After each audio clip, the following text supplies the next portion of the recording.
Hello everyone, I am Sohibul Chatterjee and welcome to our channel BTN Academy.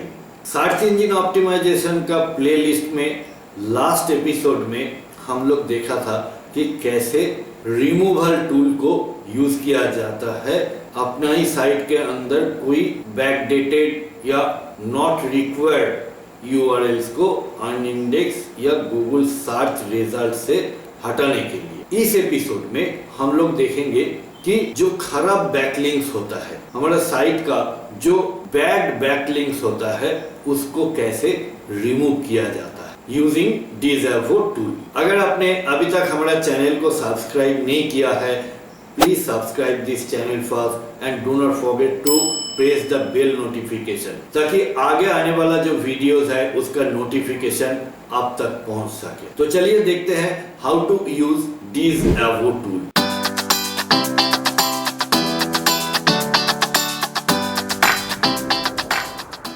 डिज़ावो tool search console का ही एक हिस्सा है, लेकिन ये यहाँ पे मेनू में कहीं पे दिखता नहीं है। ये एक ऐसा टूल है जो कि विथ कॉशन यूज किया जाता है, इसीलिए इसका लिंक यहाँ पे मेनू में इंक्लूडेड नहीं रहता है। तो उसका जो यूआरएल होता है वो यूआरएल है search.console.com/search-console then डिज़ावो links। ये this is the URL. Now आपको यूआरएल से पता चल रहा है कि ये सर्च कंसोल का ही एक हिस्सा है।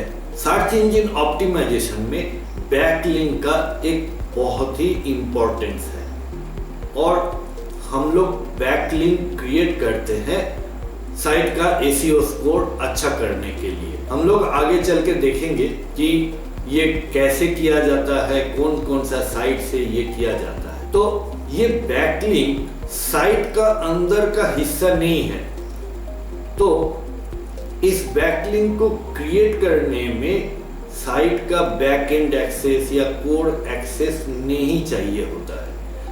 इसीलिए कोई भी आपका साइट का बैकलिंक क्रिएट कर सकता है। आप खुद कर सकते हो या कोई दूसरा पर्सन भी ये लिंक क्रिएट कर सकता है। और कभी कभी साइट बहुत दिन चलते चलते कुछ लिंक ऐसे क्रिएट हो भी जाता है। रिमूव करने का क्या जरूरत है बैकलिंक, क्योंकि जो अच्छा बैकलिंक्स है आपका रैंकिंग को आगे बढ़ाने के लिए हेल्प करता है, लेकिन बैड बैकलिंक्स वो आपका साइट का रेपुटेशन खराब करता है। तो ये सब बैड बैकलिंक्स को रिमूव करना जरूरी होता है। और जो अच्छा एसईओ टूल्स वाला साइट है जैसे Ahrefs है, Semrush है, ये सारे बैकलिंक प्रोफाइल का लिस्ट बना के आपको दे देता है एंड उनमें से आप चेक कर सकते हो कि कौन सा बैकलिंक आपके लिए अच्छा है और कौन सा बैकलिंक आपके लिए हार्मफुल है। तो जो हार्मफुल बैकलिंक्स है उसको हम इस डिज़ावो टूल से रिमूव कर सकते हैं। तो यहाँ पे आके, और ये चेतावनी मैं और एक बार आपको सुना रहा हूँ और गूगल भी यहाँ पे दिखा रहा है, this is an advanced feature and should only be used with caution. And इसका डिटेल में जाते हैं तो if used incorrectly this feature can potentially harm your sites performance in Google search result. तो आप ये टूल तभी यूज करना जब आप इसके बारे में श्योर हो। नाउ जो बैकलिंक्स आपको रिमूव करना है, ये Semrush और Ahrefs आपको वो डिज़ावो टूल का जो फाइल है वो बना के दे देता है।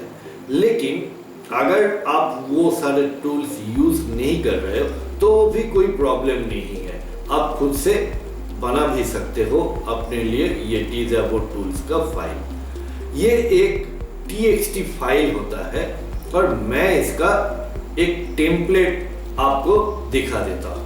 ये एक नॉर्मल txt फाइल है और इसमें जो लिंक्स को रिमूव करना है वो एक लाइन में एक यूआरएल दिया जाता है।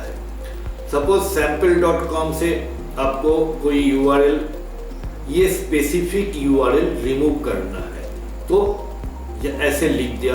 देन नेक्स्ट लाइन में दूसरा जो साइट होगा उसका लिंक आपको यहाँ पे प्लेस करना पड़ेगा। अगर कोई एक साइट से बहुत सारा बैकलिंक्स है तो वो सारे बैकलिंक्स एक एक करके लिखने के बजाय आप ये कमेंट यूज कर सकते हो, domain colon then the domain name. ये करने से इस साइट से जितना भी बैकलिंक्स है वो सारे आपका रिमूव हो जाएगा ये कमेंट से।